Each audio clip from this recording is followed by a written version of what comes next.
Muchas gracias, Ana. Muy buenas tardes. Voy a hacer para acá para ver la presentación.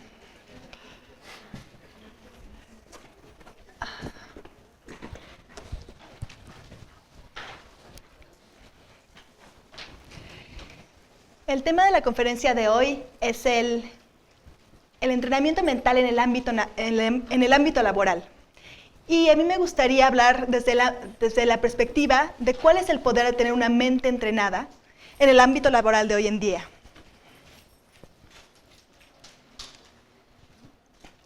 El menú del día va a ser platicarles sobre qué significa entrenar la mente en el ámbito laboral, a qué me estoy refiriendo, de dónde vienen esos programas, cuál es el contexto. Les voy a platicar también sobre un programa en particular que hemos estado implementando dentro de Atentamente. Ahorita les platicaré también un poco de ese proyecto. Y finalmente, la investigación. ¿Qué sabemos y cuáles son los resultados que hemos obtenido de hacer este trabajo en México?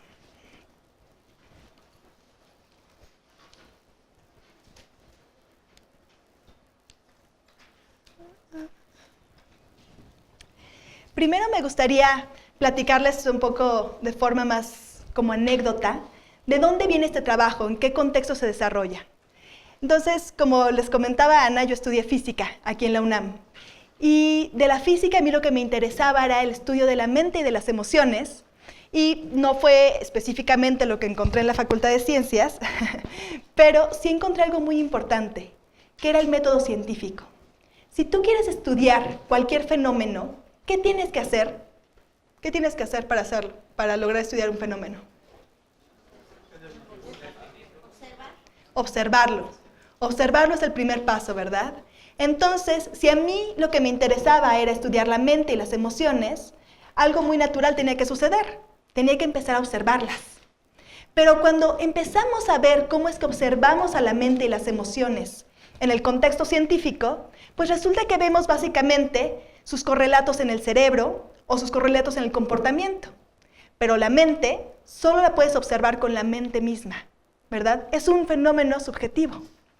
Sin embargo, si nuestra mente es un desastre, que está como desparramada por todos lados, como decía Tony en la otra conferencia, ¿no? Que es como la loca de la casa, que salta de un lado al otro, que es más bien como de maraca, ¿no? Que está de aquí para allá, entonces es muy difícil observar algo y tener alguna conclusión al respecto. De hecho, ese es un problema que se ha topado la psicología desde hace mucho tiempo, ¿sí? Entonces, ¿qué hacer? Bueno, pues resulta que hay una tecnología que viene de Oriente y que hoy en día se está estudiando por la ciencia, que es la tecnología de las ciencias contemplativas. Todas estas técnicas de entrenamiento mental que nos permiten refinar nuestra mente, tener una atención que en vez de que es fragmentada, distraída, dispersa, que se aferra a cosas nada más porque le da la gana, en vez de eso puedes tener una atención que voluntariamente la puedes dirigir a el lugar que tú quieras de forma estable y de forma clara. Entonces, fue que cuando empecé a estudiar ciencia, también descubrí, en mi caso particular, Casa Tibet, y me empecé a involucrar con diferentes maestros que me enseñaron estas técnicas contemplativas que venían del budismo. Entonces tuve estas dos vertientes viniendo juntas. No solo eso, sino que, como les decía, estas técnicas no solo se estudian en la India, en un monasterio perdido no sé dónde, sino de hecho estas técnicas están siendo estudiadas en contextos científicos de mucho rigor. Cuando yo terminé mi carrera aquí en la Facultad de Ciencias, tuve la oportunidad de pasar un verano trabajando con Richard Davidson en la Universidad de Wisconsin, en un centro de neurociencias, que justamente se especializaba en estudiar este tipo de técnicas. De las neurociencias, me fui un tiempo a India, ¿no? Y a empezar a profundizar en este tipo de técnicas, profundizar también en las conversaciones entre maestros orientales que enseñaban las técnicas contemplativas y científicos que estaban interesados en entenderlas y en estudiarlas. Me empecé como a empapar de esto y también visité varios lugares como monasterios y escuelas donde, además de enseñarles a los niños una currícula normal, como la que nosotros tenemos en la escuela, de matemáticas, de ciencias sociales, ciencias naturales, también a los niños se les enseñaba cómo conocer y entrenar a su mente. Y esto para mí fue un parteaguas, porque entonces todos mis intereses empezaron a converger en la idea de que para tener un ser humano completo y también para tener una ciencia completa de la mente, necesitábamos unir estos dos mundos, ¿sí? Entonces mi exploración personal viene de la convergencia de estos dos mundos, el mundo de la ciencia, de las técnicas contemplativas, y además, en mi caso particular, de la educación y de cómo podemos unirlas para tener seres humanos más felices, básicamente, y una sociedad más sana. Al involucrarme en esto es que nace Atentamente, que es una asociación civil que fundé con otras personas, donde nos dedicamos justamente a traer este tipo de herramientas contemplativas en contextos laicos, seculares. En particular, nosotros nacimos con la intención de compartirlas y de diseñar currícula para el contexto escolar. Empezamos a trabajar con maestros, empezamos a trabajar con niños, con adolescentes. Sin embargo, en el camino nos encontramos con algo muy particular. Y es que los papás nos decían, es que esto lo necesito saber yo. No puedes solamente venir y enseñarle a mi chamaco, sino me enseñas también a mí lo que pasa. Y es que imagínate, ¿cómo sería esto en el ambiente laboral? No solo eso, sino que además empezamos a tener también llamados justamente de empresas y de incluso instituciones de gobierno que nos decían, es que estas herramientas serían no solo importantes en el ambiente educativo, sino también para los alumnos, en el ambiente organizacional. Entonces, los últimos 2 años, básicamente, me he dedicado y enfocado al desarrollo de currícula para empresas y gobierno, para compartir las técnicas contemplativas en el ambiente laboral. En cuando hablamos del ambiente laboral, estas técnicas son llamadas, aceptadas y hasta populares, gracias a que hubo la convergencia de 2 mundos también. En el caso del laboral, la psicología, neurociencia y ahora ciencias contemplativas, combinadas con lo que hoy sabemos de desarrollo organizacional, liderazgo, administración, etc., tuvieron ambos campos algunos vislumbres, insights o descubrimientos muy importantes que cambiaron totalmente la forma de aproximarnos a lo que se necesita en el ambiente laboral.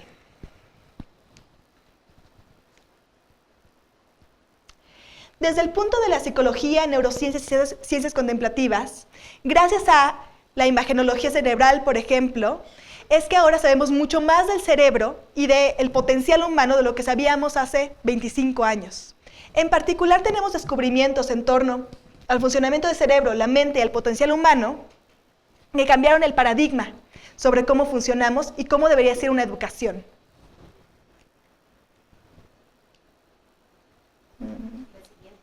La siguiente. ¿Cuáles fueron estos descubrimientos? El primer gran descubrimiento es la neuroplasticidad, que estoy segura que muchos ya habrán escuchado aquí de ello. ¿Quiénes identifican o saben lo que es la neuroplasticidad? ¿Sí pueden alzar la mano? ¿Ok? Como no son todos, sí lo voy a explicar.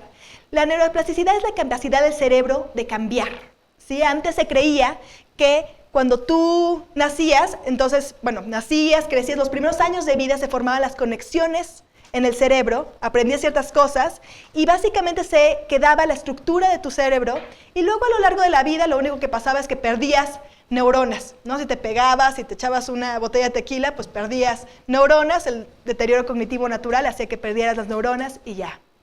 Ahora lo que se sabe es que el cerebro está cambiando todo el tiempo. Todo el tiempo, a lo largo de toda la vida, se siguen haciendo conexiones, se siguen haciendo nuevas redes neurales. Y no solo eso, sino que nosotros podemos tener injerencia en cómo moldeamos nuestro cerebro. Todo el tiempo está cambiando, pero nosotros a través de lo que hacemos y de lo que pensamos, podemos rediseñar estos caminos o vías neuronales. Y eso es lo que se ha llamado neuroplasticidad. El segundo gran descubrimiento tiene que ver con la epigenética, ¿no? Se creía que los genes nos determinan. Sin embargo, se ha visto que nuestro comportamiento y nuestro ambiente puede determinar la expresión de nuestros genes. Ya hay, por ejemplo, investigaciones donde se demuestra que cuando las personas son sometidas a entrenamientos de técnicas contemplativas, ¿no? Entrenamientos de meditación, entonces también se pueden inhibir algunos genes, por ejemplo, relacionados con procesos inflamatorios. El tercer gran descubrimiento es la relación entre la salud física y la salud mental, que básicamente hay muchísima evidencia ahora de muchísimos contextos que están íntimamente relacionadas, ¿no? El cuerpo no funciona solamente con pastillas y demás, sino nuestra mente tiene gran injerencia en la salud física. En particular, por ejemplo, se ha observado que con intervenciones de técnicas contemplativas puedes mejorar tu sistema inmune, hay ciertos tratamientos que funcionan mucho mejor en el cuerpo. Y el otro gran descubrimiento es lo que le llamamos la bondad básica. Eso tiene que ver con que por mucho tiempo también se creyó que el ser humano, o había un modelo de ser humano, como un ser egoísta, ¿no? La ley del más fuerte, que todo el tiempo estábamos solamente viendo por nuestro propio bienestar. Teníamos esta tendencia un poco medio malévola y competitiva como de la selva. Sin embargo, lo que se ha encontrado es que de hecho también como parte de nuestra biología, algo que ya traemos naturalmente, es la capacidad de ser empáticos y de generar altruismo, y eso se le ha llamado bondad básica. Ha habido experimentos con niños chiquititos, donde se puede observar, por ejemplo, su preferencia hacia conductas prosociales, altruistas, hacia ayudar, en vez de hacia conductas que son más egoístas. Entonces, eso también está cambiando cómo se piensa acerca del ser humano. Ya no es un ser humano naturalmente egoísta y que además, así como se formó los primeros años, ya se quedó para toda la vida. Ahora tenemos una visión de un ser humano que es mucho más mutable, ¿sí? Que naturalmente tiene cualidades que podemos nutrir y que a través del entrenamiento puede trascender hábitos, puede cambiar su personalidad, puede transformarse, puede hacerse cargo de su propio cerebro, de sus propias emociones y de sus propios procesos cognitivos. Y eso es un gran descubrimiento. En cuanto al ambiente laboral, también se ha estudiado, por ejemplo, qué es lo que le interesa a una empresa, qué hace que los trabajadores sean más productivos. Y algo que ha sido muy importante es que se ha visto que el bienestar de los trabajadores es esencial dentro de la empresa. Si tú tienes personas que son felices, que están bien, van a ser más creativas, van a ser más productivas, no te van a dar líos y no van a crear conflictos. El ambiente laboral es algo esencial para que haya productividad en una empresa, ¿sí? Entonces, para los empresarios que lo que más quieren es más ganancias, se tienen que fijar en el bienestar de sus trabajadores. No somos máquinas y nuestro bienestar, eso impacta las ganancias de una empresa. Y también ha habido unos descubrimientos muy importantes, de los que voy a hablar ahorita, sobre qué factores incrementan la productividad y también cuáles son los tipos de liderazgo que son más funcionales dentro de una empresa.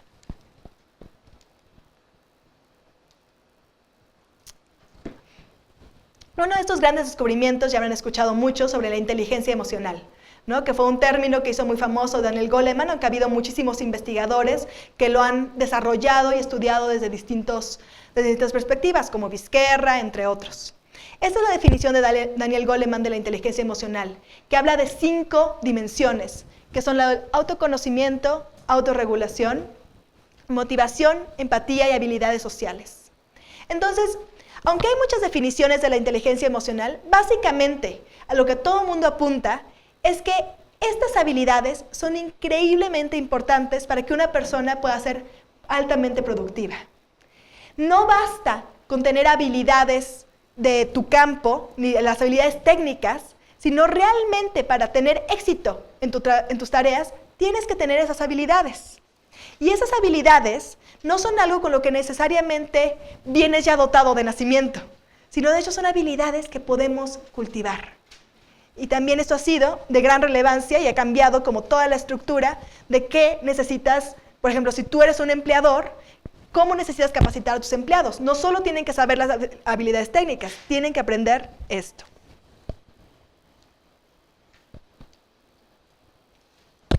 Por ejemplo, aquí está simplemente un ejemplo de los tantos estudios que hay sobre cómo funciona un equipo que tiene más autoconocimiento, es decir, que las personas, los miembros del equipo, saben cuáles son sus fortalezas y debilidades versus a un equipo de trabajo donde las personas salen bajas en este grado de autoconocimiento. Y es impresionante los cambios que hay en la calidad de las decisiones, en la coordinación del equipo, en el manejo de conflictos, simplemente por poseer este tipo de habilidades.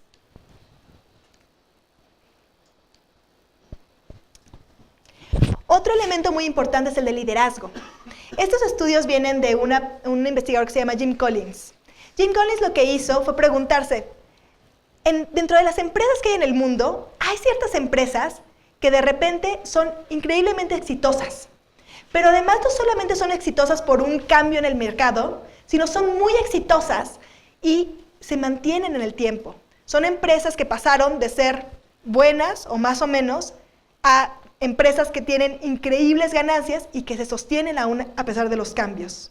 Entonces él dijo, ¿qué hace que una empresa pueda pasar de ser buena a tener este tipo de ganancias? ¿Qué es lo que sucede? ¿Qué elementos hay?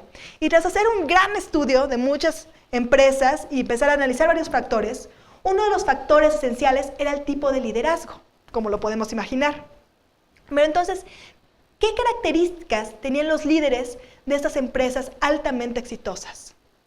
Lo primero que se dio cuenta Collins es que no era este CEO, estrellita, ¿no? Que a veces luego dicen que además son medio sociópatas, etcétera. Sino lo que se dio cuenta Jim Collins es que los líderes tenían dos características: profunda humildad personal e intensa voluntad profesional. ¿Sí? Eran personas que cada vez que les preguntabas, por ejemplo, ¿cómo lo hiciste? ¿No? ¿Cómo es que esto va tan bien en tu empresa? No decían, bueno, es que hice todas estas reformas y entonces llamé y transformé, sino decían, no, es que mi equipo hizo tal cosa, tengo la gran suerte de que el espacio se abrió para X cosas. Siempre reconocían a las otras personas y nunca se estaban ellos colgando la estrellita. ¿Sí? El segundo punto es que además eran personas con increíble voluntad, imparables, ¿no? Tú les podías poner los obstáculos que quisieras, pero estas eran unas personas que siempre estaban viendo, eran muy ambiciosas, ¿sí? Pero siempre viendo hacia el bien común o hacia el bien de la empresa, no hacia su propio bienestar personal.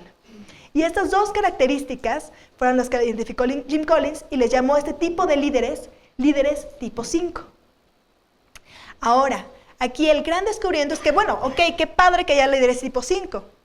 Pero ahora con lo que sabemos de neurociencia, esta nueva visión del ser humano es que los líderes tipo 5 son líderes que podemos crear, líderes que podemos educar. No es alguien que nace con esas cualidades, sino que tú a través del entrenamiento mental, por ejemplo, puedes empezar a generar estas cualidades. Entonces las empresas dijeron, yo estoy interesada. Esto es algo que me interesa.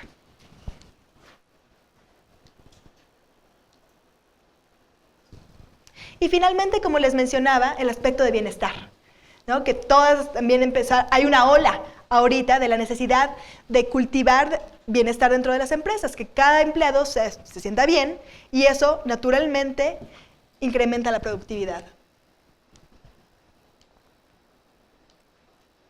Esta no la vamos a hacer. Esta. Entonces, aquí está Richard Davidson, el director del Centro de Investigación de las Mentes Saludables, diciendo que también el bienestar es una habilidad que podemos cultivar. Ahí está. Y ahora, ¿cómo le hacemos?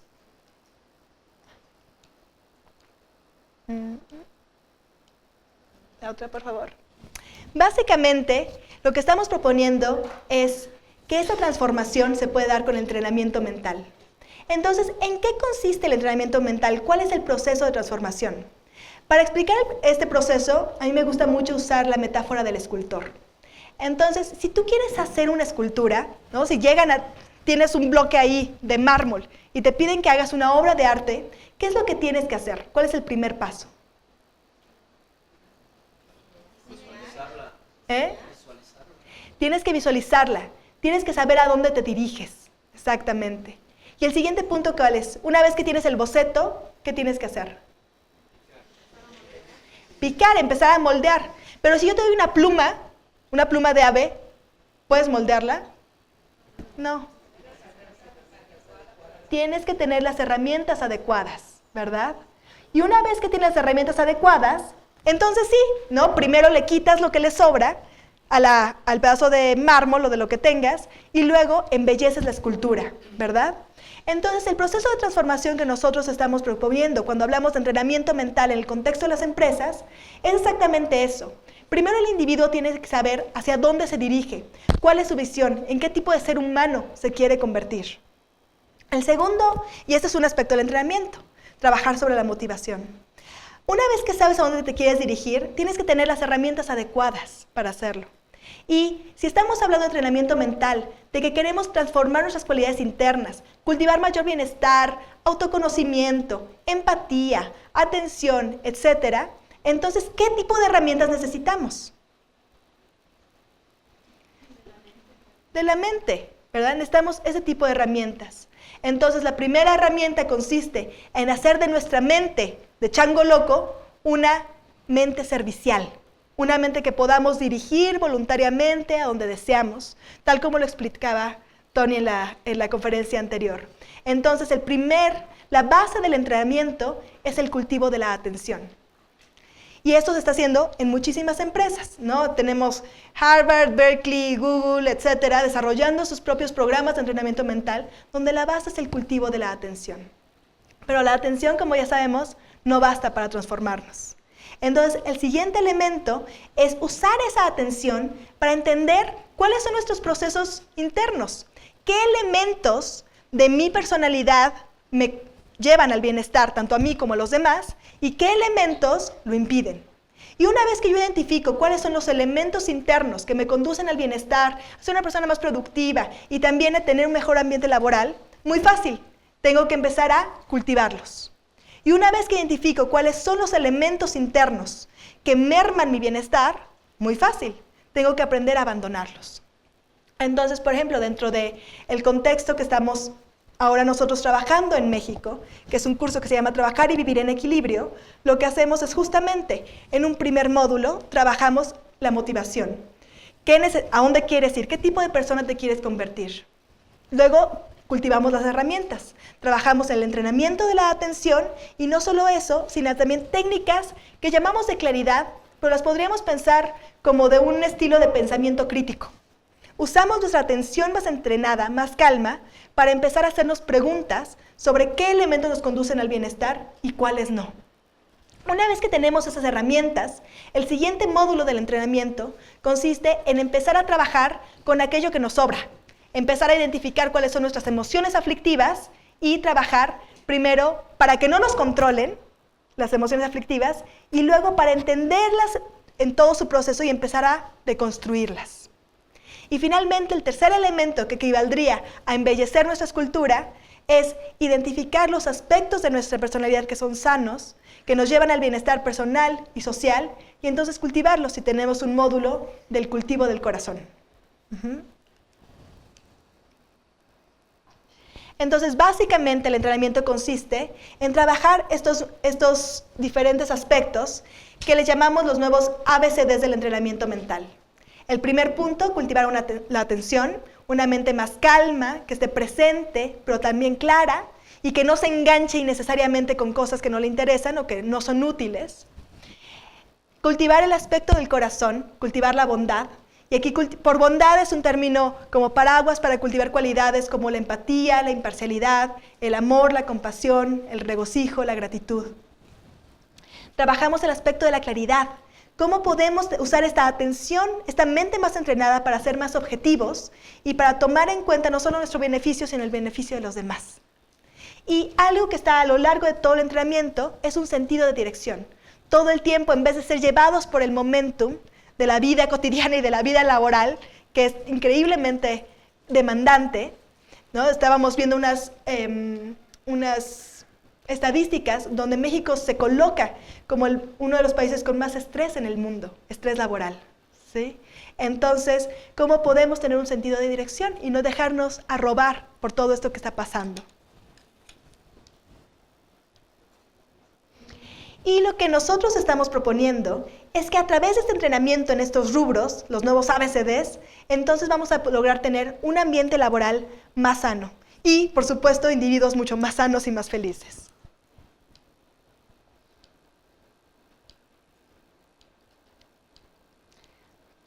Como les decía, estos programas ahora están siendo estudiados e implementados en muchos lugares. Estas son algunas de las universidades o instituciones que están desarrollando programas de este estilo en el ámbito laboral.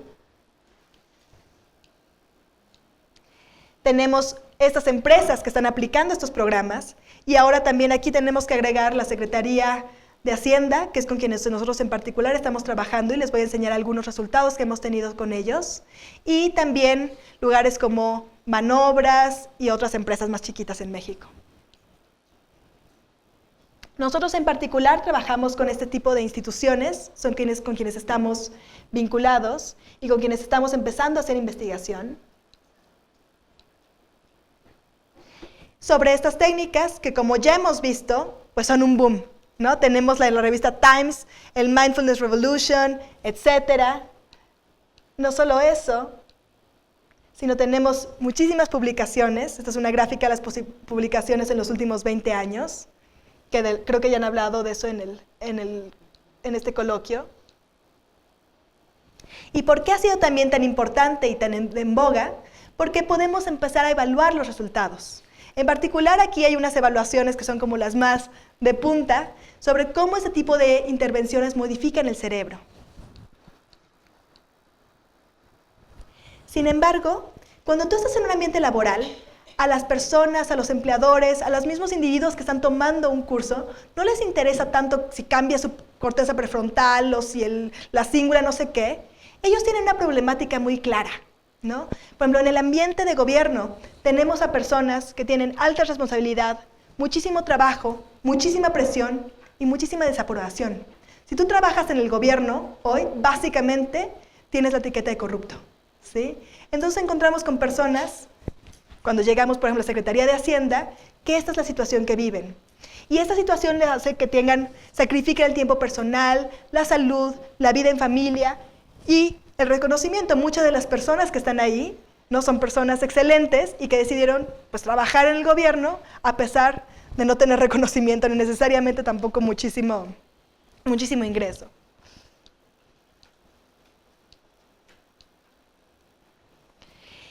Y lo que les interesa también a estas personas es tener herramientas para tener un poco más de calma, para ser más productivos, para mejorar la salud que están sacrificando, para tener mejores relaciones, disminuir conflictos y tener mayor bienestar. Entonces, estas son las dimensiones que se hacen cada vez más relevantes para esas personas, y estas son las dimensiones que también en un contexto laboral es relevante empezar a evaluar. Ya ha habido estudios, por ejemplo este del Dr. Davidson, en que efectivamente las técnicas contemplativas mejoran tu salud, ¿no? Por ejemplo, aquí mejoran tu sistema inmunológico.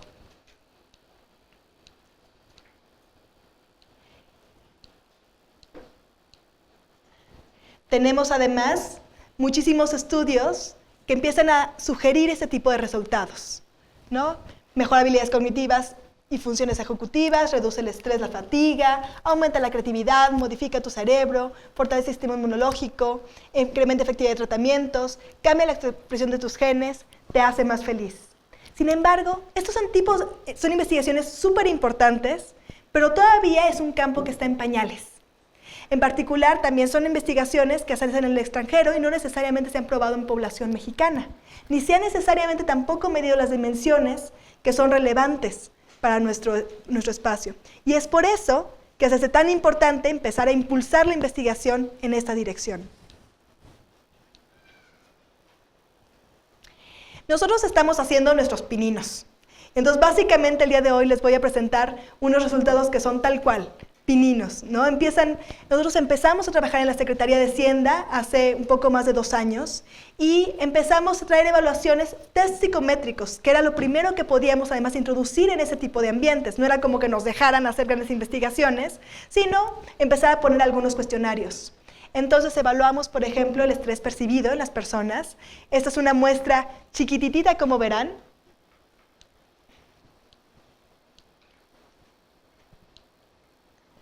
Una muestra muy chiquita, pero donde empezamos a ver resultados positivos. Que el estrés percibido, antes y después del entrenamiento que les acabo de describir, disminuía. También empezamos a hacer otro tipo de evaluaciones, y las que fueron más importantes son relacionadas con la atención. Entonces, la atención está muy relacionada con el bienestar. Y esto viene de información que nos dieron Killingsworth y Hilbert con un experimento muy famoso, que no sé si ustedes conozcan, que se hizo en la Universidad de Harvard. Lo que hicieron ellos fue que en una aplicación de celular te preguntaban, en diferentes momentos del día te sonaba el celular, tú lo veías y venían unas preguntas. ¿Qué estás haciendo? Entonces, si ahorita les preguntaran, ustedes dirían, pues estoy en una conferencia, ¿no? La siguiente pregunta es, ¿tu mente está donde está tu cuerpo? O sea, ¿estás distraído? ¿Estás pensando en otra cosa? ¿O estás poniendo atención a lo que estás haciendo? Y bueno, pues si ahorita estaban pensando en la conferencia que sigue o en el café, etcétera, pues ustedes dirían, no, pues estoy distraído. O si estaban poniendo atención, dirían, estoy poniendo atención. Y luego les preguntaban, les pedían que evaluaran su nivel de satisfacción. Ponían, por ejemplo, un medidor del 0, donde el 0 es me lo estoy pasando pésimo, al 5, donde decían me lo estoy pasando bomba. Entonces pon en qué número te encuentras ahorita. Y las personas contestaban. Lo que encontraron Killingsworth y Hilbert fueron dos grandes descubrimientos. El primero es que en el 46.9% de las respuestas, las personas decían, estoy distraído. Entonces su conclusión fue, la mente humana es una mente distraída. Pero la siguiente gran observación que se hizo es que el nivel de la satisfacción de las personas era mejor predecido por el nivel de atención que tenían que por la actividad que estaban haciendo. Es decir, no importaba tanto lo que estuvieran haciendo, si estaban pelando papas o si estaban viendo su película favorita con su persona favorita, como el nivel de atención que tenían para predecir su nivel de bienestar. Salvo con tres elementos. Había tres cosas que si estaba haciendo las personas, o sea, en general estaban muy contentas. ¿Se imaginan cuáles? ¿Cuál sería la primera? Jugando no, pero cerca. ¿Qué? Conversando no. Chateando tampoco. No, tampoco viendo televisión. De vacaciones tampoco. Cantando tampoco. Bailando no, pero cerca. Corriendo. Comiendo no. Deporte era una. ¿Cuál sería la otra? Sí, sexo era la otra. ¿Y la otra? Les falta una. Lectura no. Música celular no. Platicando, cocinando no. Baño no. Descansando no. Meditando. Bueno, la tercera no era meditar, pero tenía que ver con hacer actividades espirituales. Por ejemplo, rezar, hacer plegarias, meditar, contemplar, algo que tuviera que ver con la vida espiritual de las personas. Esas sí predecían mucho la satisfacción. Pero siendo honestos, ¿cuántas horas del día le podemos dedicar a esas tres actividades? 3 horas si te va bien, si eres muy afortunado al día. Pero el resto del tiempo, ¿qué pasa? Si la mitad del tiempo estamos distraídos, pues ¿qué pasa? ¿No? Entonces, tener una mayor atención es muy importante, no solo por la productividad, sino simplemente porque eso nos hace individuos más felices, ¿sí? Entonces, para nosotros era muy importante evaluar la atención en las personas y ver qué efectos esto podía tener. Entonces, dentro de nuestros pininos también medimos el control atencional.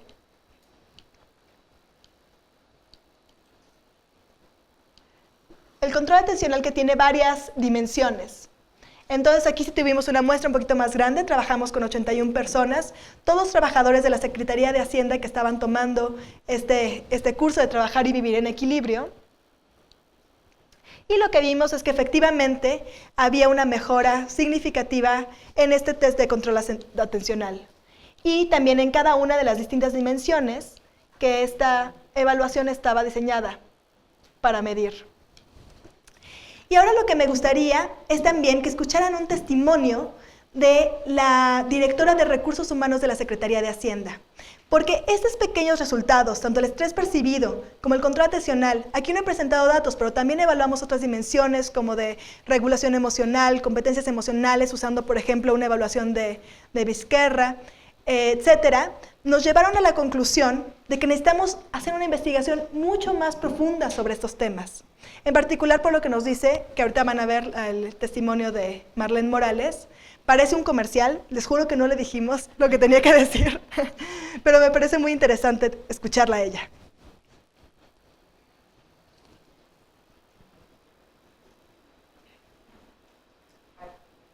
Para mí es muy claro, tengo un equipo de trabajo y digamos que por el grupo algunas personas tuvieron la oportunidad de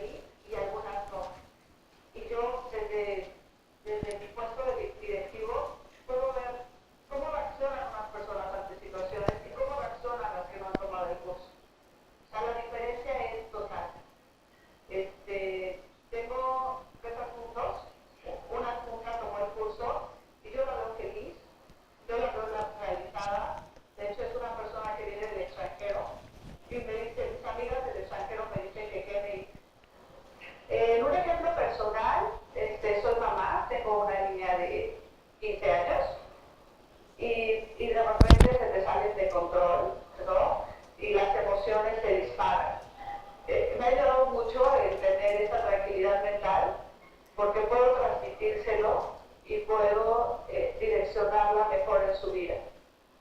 En un ejemplo laboral, las presiones de día a día, los problemas siguen siendo problemas, pero ya no los ves tal cual, sino aprendes a no tomar decisiones cuando estés enojada, ¿no? A respetar a tus compañeros y a tratar de que ellos también logren la felicidad.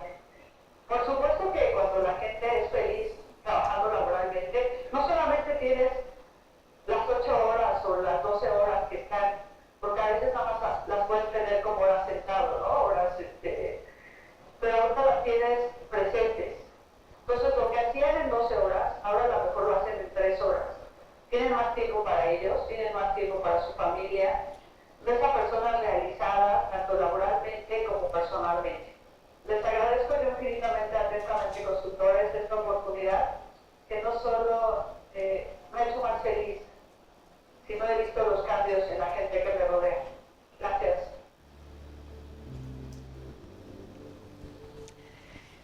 Entonces, a raíz de estas investigaciones previas, ¿no? Nuestros pininos, a raíz de los reportes y anécdotas que nos contaba Marlene y de otras personas con las que trabajamos en la Secretaría de Hacienda, es que decidimos dar un paso como adelante y empezar un proyecto de investigación más ambicioso, que de hecho va a empezar con las primeras evaluaciones la siguiente semana. En esta investigación, les voy a poner... En esta investigación estamos colaborando la Secretaría de Hacienda, la Universidad de Wisconsin, el Centro de Investigación de las Mentes Sanas, la Fundación 1440, Mandan Life Institute Mandan Life Institute, entre otros. Y lo que nos está moviendo ahora es la pregunta de cómo podemos contribuir al bienestar de las personas y una sociedad más ética. Queremos también evaluar cómo es, qué tipo de programas apuntan en esta dirección.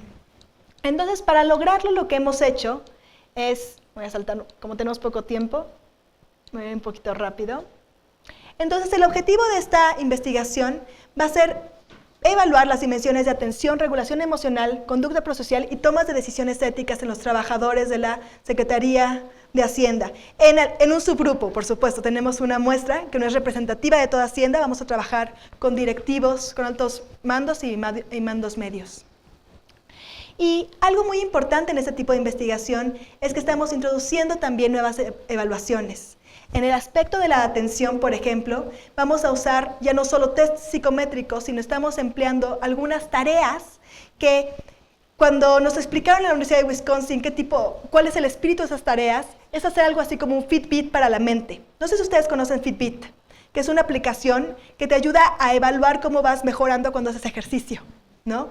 Entonces, la idea es también poder llegar a un tipo de evaluaciones, que esto se llama investigación translacional, que son investigaciones que no se hacen en un laboratorio controlado, etcétera, sino que se hacen sobre la vida diaria, ¿no? Entonces las personas están empleando una intervención y quieres ver cómo ellos mejoran a lo largo de su vida, ¿no? No en un lugar especial, sino la vida cotidiana. Entonces, con este espíritu es que tenemos estas medidas ahora de atención que vamos a implementar. También vamos a implementar con este espíritu medidas de regulación emocional, que también son tareas en la computadora, se llama Emotional Go, No Go, donde las personas también, no es algo que les preguntas, sino es algo que es una tarea que tienen que realizar. Vamos a estar midiendo conducta prosocial y esto lo vamos a realizar con juegos económicos. Ahora, ustedes conocerán a Kahneman, Premio Nobel de Economía, ¿no? Que también él logró traer toda la investigación de psicología, juntarla con la teoría económica, y entonces conocer mucho más acerca de cómo realmente los humanos tomamos decisiones. Entonces, en la Universidad de Wisconsin nos están ayudando para desarrollar estas pruebas que vamos a implementar para medir conducta prosocial y otros aspectos de la toma de decisiones éticas, como por ejemplo, la tendencia a mentir. También en el caso de decisiones éticas estamos trabajando con investigadores de la Universidad de Oxford para hacer dilemas éticos. Entonces, esta es una forma muy tradicional de evaluar la toma de decisiones. No puedes evaluar la ética, el comportamiento tal cual, pero puedes empezar a ver qué dimensiones la persona está tomando en cuenta cuando hace una decisión. Y entonces, en este aspecto, la idea es diseñar dilemas éticos que sean diseñados para esa población en particular. Entonces, esto va a empezar la siguiente semana y espero el próximo año en el Congreso presentarles los resultados de esta investigación.